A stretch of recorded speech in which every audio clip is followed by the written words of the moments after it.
Hello there, dear friends, and our loyal fan base of three. I'm MegaEyeStrain, and this is my review for Afro Samurai Resurrection. If I had to sum it up in one word, it'd be fan-fucking-tastic. Following on from the acclaimed Afro Samurai miniseries, we follow the fro-headed warrior voiced by Samuel L. Jackson as he deals with a life of endless killing and adhering to an age-long code of honor and samurai. We pick up Afro a considerable amount of time after the end of the 5-episode miniseries, where he had finally got revenge for his father. You can tell time has passed here. He has a beard and everything. Before you know it, dear old Afro is thrown back into the life of killing and internal torture. His short-lived tenure as the bearer of the #1 headband, wiki for details, ends when he is attacked by his previous foe from the series, and we're introduced to Sayo, voiced by Lucy Liu, who hints at him hurting her in the past and plans to bring back his father from the dead, yada yada yada. We're waiting for him to bust some skulls, which he puts off. In a way you give a shit about plot-wise. He doesn't disappoint.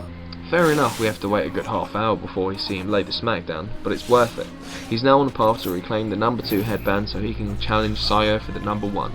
To do this, he has to kill a young boy's adoptive father in the way that mirrors the opening scenes from the series.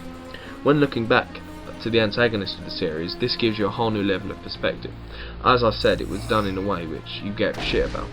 Anyway, after a beautifully done fight scene where he finally regains the headband and makes his way to the final showdown with Sayo, and to the newly resurrected clone of his father, who was his sole motivation throughout his killing spree of a life. After a few more totally badass fight scenes and stunning visual layouts, the film concludes with Afro realizing the being in front of him is a clone and not his true father. He defeats him and walks off into the distance towards a mountain with hand-shaped peaks from the series. Now, what can be said about the movie? A fucking plus. From start to finish, it bombards you with an orgasm of awesomeness. While not realistic, the characters do certainly feel pained. Take this scene for example, which shows relatives of former opponents of his.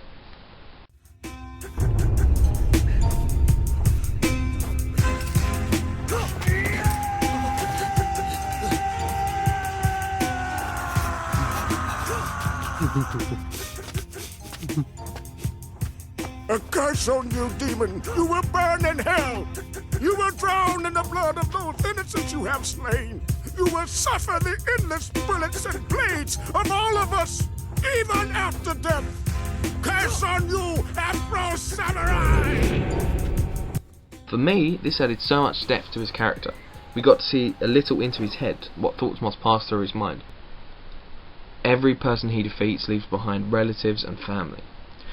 They are feeling the very same pain he did as a very young child, which makes for very compelling storytelling. Which, while not as coherent as our Western majority of productions, certainly holds its own as a great piece. However, I must stress that before you check out the feature length, you should definitely watch the miniseries first, as out of context this would be eye candy and nothing more. Overall, this movie was visually great, well written, and gave the main character, as well as all those around him, so much depth it's unbelievable. To feel for an animated character is certainly a first for me. Well, hell, so is liking anime. But this piece was so well done, I can't sing its praises enough. To top off visual sexiness, blood, boobs and gore, the main dude was voiced by Sam freaking Jackson. He's cooler than Heath Ledger, Johnny Depp and Christian Bale. No! Yes. No! Yes he is. I'm gonna fucking kick your fucking ass! Yes, so Jackson is one of the more talented figures in Hollywood. His voice adds a certain comfort to the piece, which I found making the transition to anime easier, and I truly enjoyed this movie. Oh, good for you! Anyways, I'm going to give this a 9 out of 10, and I'm going to recommend that you go buy it now. I've been MegaEyeStrain, thank you very much for watching.